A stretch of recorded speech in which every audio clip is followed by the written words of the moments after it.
Broadcasting from Silicon Valley, California, this is Conversations with Jennylyn.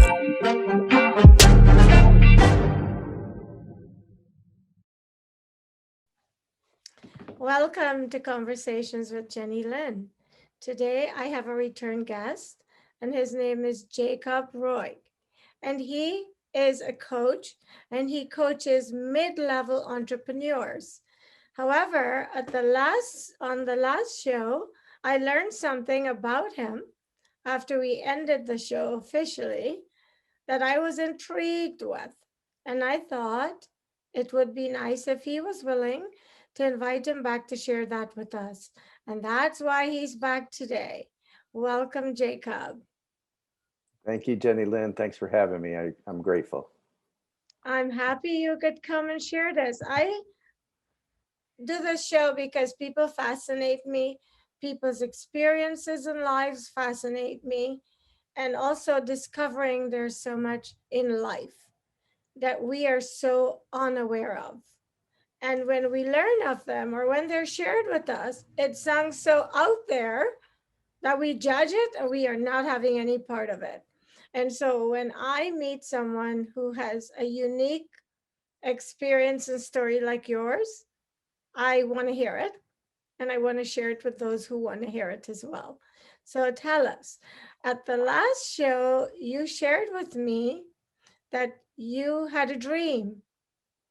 Why don't we start from there? Tell us about the dream. Yeah. So as a young child, I thought it was a dream. And what I really understood later was that it was really kind of a thought or a memory, and that I was in my mother's stomach and I heard arguing going on. And it was about getting rid of me. And so I didn't really hear or interpret those words real clearly, but the emotion of it was real clear. And ironically, I was born 3 months premature. And my mom used to tell me when I shared this dream, she would say, "Oh, you just woke up inside of me and drank the medicine that I was taking." And not only is that scientifically not possible, but I kind of connected it at that point that it was either an intuitive memory or a real experience that I really did wake up inside of my mother at, would have been 6 months. And yeah, so I'm a walking miracle. I wasn't Wait, I have to stop you. So you thought it was a dream, but it turned out that your mother, at some point during her pregnancy, decided to terminate the pregnancy. Wasn't sure she wanted to bring this baby. Is that correct? That's my belief. She never confirmed it, but it just makes sense if you combine what I believed was a dream, the fact that I was born 3 months premature and almost died, and that she used to say when I shared that dream, she said, "Oh, you just woke up inside of me and drank my medicine." So because there was this belief that in the beginning it got dispelled, but in the beginning they didn't believe I was my father's child, because I didn't look like him. I didn't look like my brother exactly. Now we look alike enough to know that we're related and brothers, but in the beginning I just looked different. It's fascinating to me. I mean, I know of stories like this, many. And what I am blown away by, and I've learned that a lot of things that I thought were hocus pocus craziness and impossible are possible. And so I have a very open mind about everything. What I find fascinating is you were in the uterus. You were not a zygote, because you must have been a later in the pregnancy. So you were a fetus, and you heard this conversation and were aware of it. And somehow it got stored in your semi-conscious mind and then resurfaced, and you identified it as a dream. I can't wrap my head around that one.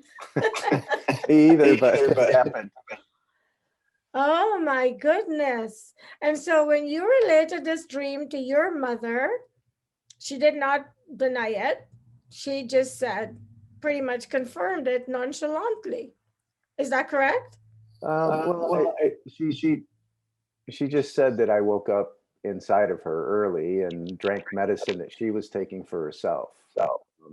Did she say, we were going to view? And no, that was never. And, even to this day, I don't think that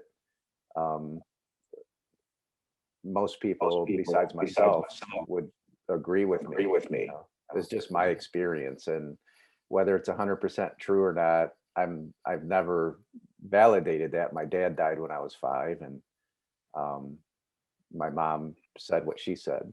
And, other people would say, oh, no, it was just, something that happened where I was just born early. So it doesn't matter in the end. I know what my experience was, and for me, it's real. So, but yeah, so it also gives me more meaning and purpose. Like, I'm here for a reason. I was born in 1959 in a town of 7,000 people, one hospital town. I'm supposed to be here because everything was against me at that point. 3 months premature is a really not a good chance for survival, especially 60 years ago. Wow. But has it been a recurring dream? Because I'm someone who gets things very clearly in my dreams, and I would say 80% of what I dream happens or is a warning. And it's always been on point.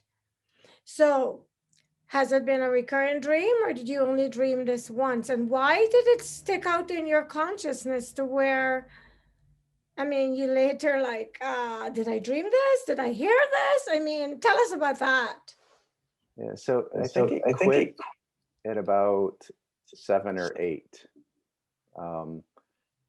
It was repetitive. It wasn't constant, but I had it, at least a half a dozen times, at least, I would say, that recurring the same thing.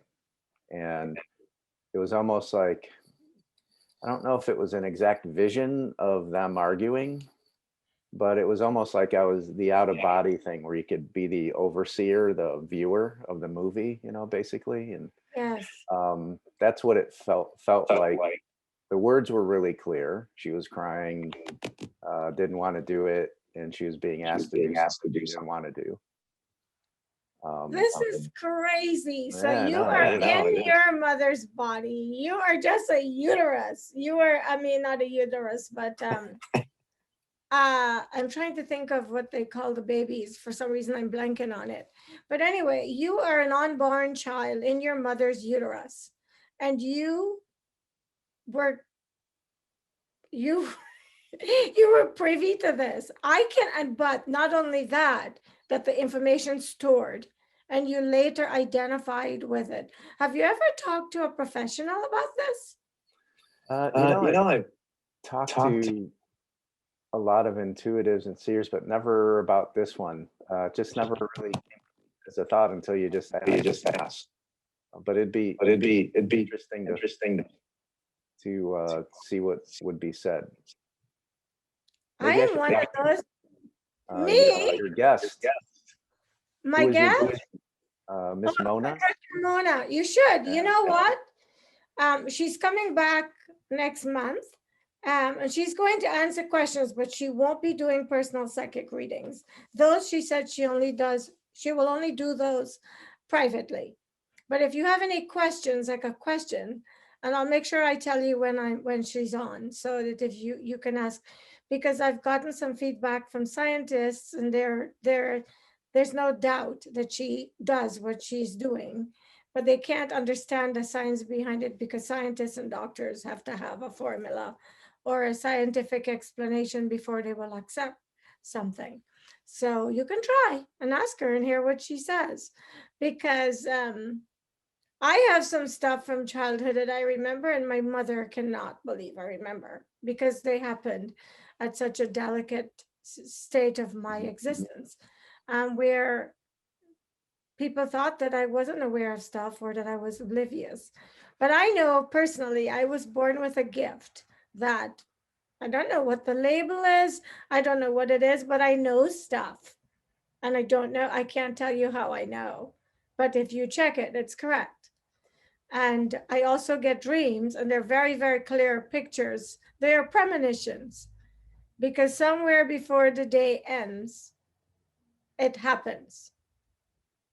And off the camera, I could tell this, I can share that with you because this is about you, not me. So tell me, you had this dream, and later in your life, you kept dreaming it. So what has resulted from it, if anything? Yeah, well, I think it's given me a deeper insight into knowing I'm here for something. It didn't really like answer the question per se, but it gave me a knowing that I'm here for a reason, more than the average person probably gets. It also, in later life, as I learned about intuition and really trusting, because in business, you have to trust the process, the steps that you're taking. You just have to trust that they're going to work. So I think it's given for it meaning and understanding of that, and more ability to trust. And what I found is the more I trust it, the more it expands, the closer that it gets, and the more often it shows up. I think we all have it. I think that some are gifted with it, with more clarity around it, and more of a gift to share it with other people like you. So my gift growing up, I was feeling sorry for my mother because I felt like I was so odd in so many ways. I was the first child. I was a stepchild. My mom had me before she got married. And so I never shared this with my family, but I grew up feeling sorry for them that they were stuck with this weird person. Because that's how I viewed myself, because there is no one that I could speak with who could explain the phenomena that I experienced, that I kept pushing away because I wanted to be normal. And my perception at that time made me up weird because I had these things happening. And as I've grown older and I've done many spiritual journeys, like a lot of meditation classes and work with a lot of really powerful spiritual leaders, I've learned that each of us who comes into this life, every single one of us has chosen to be here now. For what? So when someone says to me, I was supposed to be here. Yes, if your parents brought you, you're supposed to be here. And every single one of us is important in different ways and have different journeys. And this is why I don't judge anybody's journey. So you said you heard this conversation and you knew the fact that you made it, even though you came in 3 months. Was it 3 weeks or months? 3 months. Yeah. 3 months premature. What do you think your big mission is? Because you said to me not so long ago, I knew I had to be born. I was born to do something big. I've been told the same thing a million times. People meet me and they go, you're a very powerful woman. I'm like, what are they talking about? Because people who recognize energy could see that I have all this and I don't know where it is or what to do with it. Tell me, in your case, what do you think the big thing is that you were coming here for? Yeah, and are you doing it? I think I am. It's through this vehicle that I do as a coach, coaching entrepreneurs and coaches to kind of scale up their business to levels that they may not have even understood they could or believe that they could. But it's making that impact of bringing it out of somebody, those things that we all have, the ability to be able to do and receive and to accomplish, and do it in a way that it connects with for me, the right people that are have social conscious, are looking to make an impact beyond just earning income. Earning income is great, But if that's my sole focus, I can go and do it at other people's expense. And for me, I think it's about making this impact of showing people how powerful they are, how much they have inside to access, and bringing it out in this form where they get to really reconnect with that meaning of part of the reason that we're here. We all want to know the why, and I don't think the why is as important. I think we find our why as we go along, but we have to have a meaning that gets us up, and it's beyond family, it's beyond money, something personal. If you read Viktor Frankl's book, Man's Search for Meaning, it wasn't just because he wanted to reconnect with his family that kept him alive for 4 years in 4 different concentration camps. It was, he knew he was here to make a huge impact in a psychological understanding of people. And I think when we can connect to that part, where it's gives us meaning beyond serving our family, beyond love, I think we all have this ability, but not everybody gets the call for it or follows I think we get the call, but maybe not follow the call. Fear. Yeah, Fear is one of the big things that stop people. Yeah, it's fear. Fear too is fear of sometimes failure. But we're used to failure. We've all failed. If we're 10 years old, we've failed 100 times at least. But not everybody sees that, Jacob. You see it, right? Because you've done the work and you see things as they are. But I know a lot of people who they fail and they stop. They just halt permanently. And all they could see is that failure. Yeah, I think if you break it down and ask people, have you ever failed? People will agree. Have you ever made a mistake? People will agree. Have you ever had a problem? People will agree. But when it comes to the actual moment of dealing with those, I think that's where people go into that feeling that seems fearful, but really isn't. It's really about, that's what I do. Teach people how to push through that feeling and then access their brilliance, their greatness. I think where the real fear comes in with a lot of entrepreneurs and coaches that I work with is fear of being successful, the responsibility that comes with it is more, because can I really live up to this level that I'm saying I can do? I help businesses scale from 6 to 7 figures. I've done it twice myself. I've also failed miserably and totally crashed and burned and lost everything. How can I stay responsible to that success? It's easy to get to 7 figures. It really is. It takes effort, it takes commitment, but it's easy to get there. Sustaining it's the work. So I know that you are unique because although I don't know you intimately and personally, what you've shared with me tells me you're ballsy, which I am.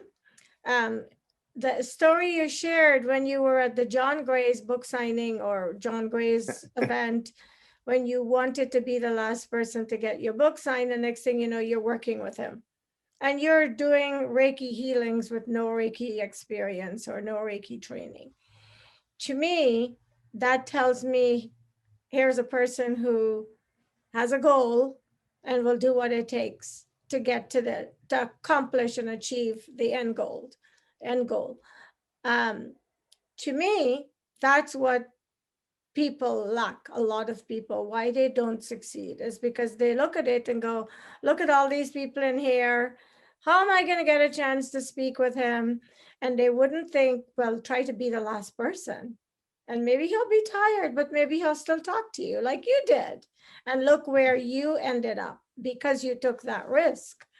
And see, I think like you, and maybe this is why people like you resonate so much with me, because I blaze the trail. I'm told, I keep saying this, because I bring uncomfortable topics to the table and I discuss them comfortably, because I'm aware that there's so much in the world that I will never even know before I leave. And I know a lot because I'm open and I check things out. And I find that you are like that. I see a lot of those similar traits in you. How much of that do you think? How much of that will you credit to your success? Yeah, I think a lot because a lot of people desire it, and a lot of people are willing to take maybe the first step. But it's, as you know, it's pushing beyond that veil or that feeling that we get when we freeze up a little bit and we start questioning whether can I really do that or not. And it's just saying, you know, no, but I'm going to give it everything I have. I think that's the transition. I think a lot of people, they have the desire to be big and do things, but they get stuck in either the minutia of getting stuck on one step and that's not remembering the big picture. For me, I get excited with problems now, where in the past I would have froze up. And I get excited because I know if I wasn't moving forward, I wouldn't experience a problem. If I wasn't expanding my awareness or conversation or steps, whatever it is, I wouldn't experience these problems. And then getting excited about it, not glad I have the problem, but being excited that I do it, because every single time I work through a problem, it's like breaking a board with your hand. There's elation every single time you do it. And it's very similar. You don't focus on just the problem, you focus what's after the problem. Well, it's me, I see the pond of crocodiles and everybody's running and I'm trying to jump in and see how I can navigate my way around them because I'm going over there. And if that's the only way, I'm getting over there. Yeah. And I think that is what is difficult sometimes for people. And that's where they get stuck because they get to the pond of crocodiles and they're like, there's no, I'm going in there. And they go back. They turn back or they just stop and they give up on that and they start something else. And we all are different and it's not a judgment, but I know for me, like you said, when I was a younger woman and I had a problem, I fell apart. Now, when I have a problem, I get excited because I'm going to untangle it. I'm going to resolve it.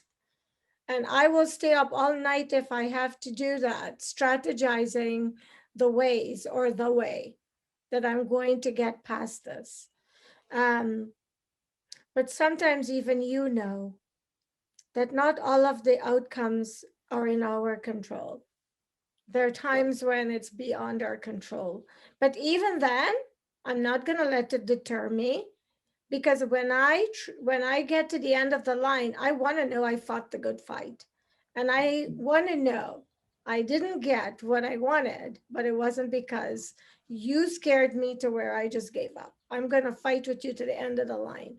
So as a coach, how do you deal with people who see the pond of crocodiles and they want to turn back? And how successful have you been getting them in the pond? I think success-wise, if I'm with a client to get to that stage, the success rate is extremely high. It may take more than one attempt. Usually it does. But if they're with me, they will succeed.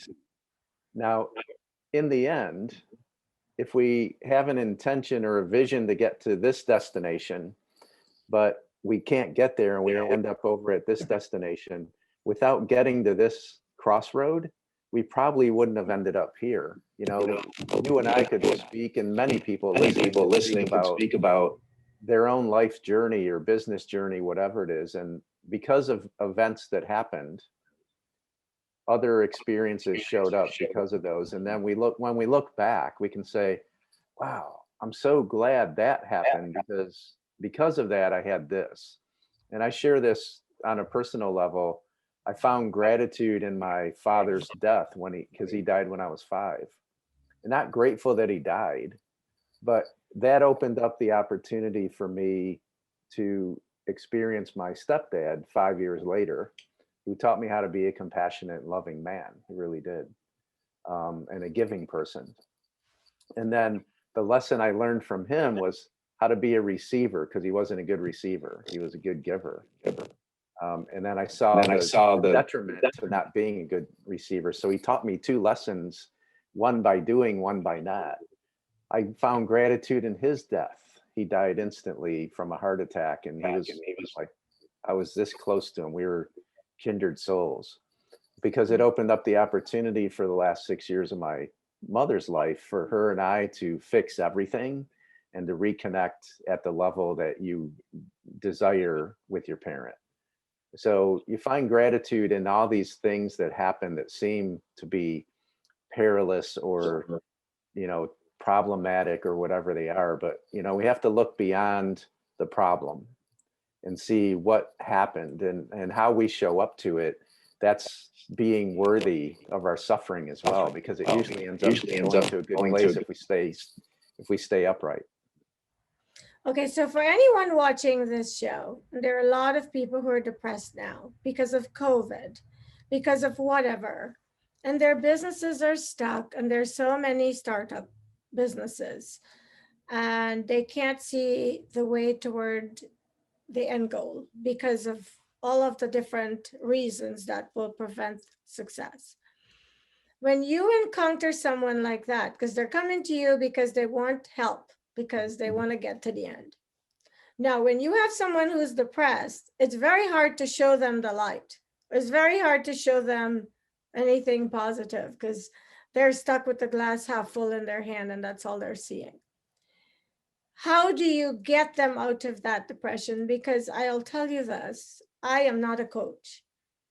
Maybe I'm a counselor. I think it's innate because I have the gift I have. Most of the counsel I offer to people doesn't come from me, but from a higher power, and it's channeled through me. So I've encountered a lot of people who come to me because there's something about talking to me that helps people to feel better. Otherwise, I don't think they'll come back. And I don't charge, just I love to make a difference in people's lives. So I don't have training to charge anyway. So the thing that I find is when they're depressed, they have a tendency to have a problem for every solution. How do you handle those people? First, I start asking questions on a few good things that are happening. And even if they can't come to one, I mentioned the call that we're on. Isn't this call a good thing? Just the fact that you and I chose to take this time out to have this discussion is one positive step. So that's just the starting point. So I have conversations just to point out, let's focus on what's right, not what's wrong. What we think about expands. And even in just the moment of my conversation with them, if that's the only time they're thinking about what's right or what's good for them, success. The second thing is there is usually someone you can find locally that is in a much worse situation than you are. And my suggestion at that point would be to go volunteer, even for one day. Because when we're helping somebody else, we don't have time to think about our stuff. And helping somebody usually comes with gratitude or graciousness. Thank you so much for helping. Even if it's not that receiver, the entity that you went to help volunteer for, they go, thank you so much. We really appreciated your help. It always feels good to be appreciated. Even if we say we don't, oh, I don't need it. We don't need it, but it feels good to have. So those are a couple I would say right away. There's always somebody that's going to be in a possible worse situation than you, or even if it's the same exact bad situation, you help them. You're not focusing just on you. And the more time we spend up here and not here in our heart, the bigger the story we create, good, bad, or indifferent. And so a lot of it is, serotonin, the feel good, like here's a little baby. Oh, feels so good. That creates serotonin right away. So it's about understanding, like, what is it that we can do that's a positive step, not focusing on what's wrong. When people tell me don't stay up there, go here. What the heck does that mean? Like, explain that. Because people say that to me all the time. Jenny, you're in your head. You need to be more in your heart. We're out of time, but I want you to explain this before we wrap up. Yeah. What does that mean? Explain that. Well, being in your heart is about being compassionate, being understanding. Deals with feelings. Yeah, it's being understanding. I don't have to agree with you, but if I understand you, I'm not here in my opinion. Opinion, got it. I'm in my head. When you're in your heart, you feel compassion for someone. You feel like you caring or loving, or just the willingness to be able to help. And it's really about coming into a space where you breathe and your earlobes don't touch your shoulders anymore, because it's like this, right? But it's really, if you want to connect with your heart, help somebody else. So let me put it back to you in a nutshell. When you're in your head, it's the intellectual, all the stuff churning in your head, all the judgments, but when you're in your heart, it's coming from a place of understanding and love. So I get it now. I get it. So when someone says that to me, then I know what they're saying is shut your brain off and just let your heart do the job. That's a good question. One is, what would your heart do? My head's thinking this. What would my heart do? So a lot of times the two are not working in conjunction. A lot of times they're on their own mission, working in parallel. We need this to figure things out. It's a processor. But here's where joy and happiness and love lives. So you can't make me happy. You can't make me sad. But you can expand either one, or I can choose to be sad because of something you did. So that's coming from a place of like, oh, she didn't make me angry. She just did something that I didn't agree with, and then I chose, which that's my head. So if you're in anger, if you're in fear, if you're in frustration, if you're in overwhelm, that's our head. When you're in compassion and understanding and going, it'll work itself out. That's trust, right? That's our heart. Jacob, I always enjoy my time with you, and it never is enough because you're so wise. But before I wrap, what do you want to leave on this segment with people watching? Yeah, trust yourself. You're going to get a thought, a little blinking thought that says, I should do this. I should call this. Maybe I should. That's your intuition. Trust it. The more you trust yourself, the better life gets, because we're going to mess up. We all agree with it superficially, but know it. Like, mistakes are good. They teach us something always. So trust yourself, be willing to take that step. And lastly, be willing to ask for help. Asking for help is a sign of strength. Leaders ask for help. Doers that feel like, they're up here in their head, right? Not in their heart, feel like they can't ask. So be willing to ask help fully. Really, right now, especially because we are isolated and there's a lot of things that we can see outside. But the more we trust our intuition and act on it, the better the results come. Thank you so much. Once again, I've enjoyed sharing you with my viewers, and hopefully you've shared something that someone watching is going to benefit from. So I'll see you next time when we bring you back to talk about walking on fire. So stay tuned. Jacob is coming back to tell us about walking on fire. And I thank you so much for continuing to watch my show. I hope that every single segment I bring is teaching something to someone. And that's why I do this. So I will be back soon with another fascinating guest, and I will see you next time. Thank you. Thank you.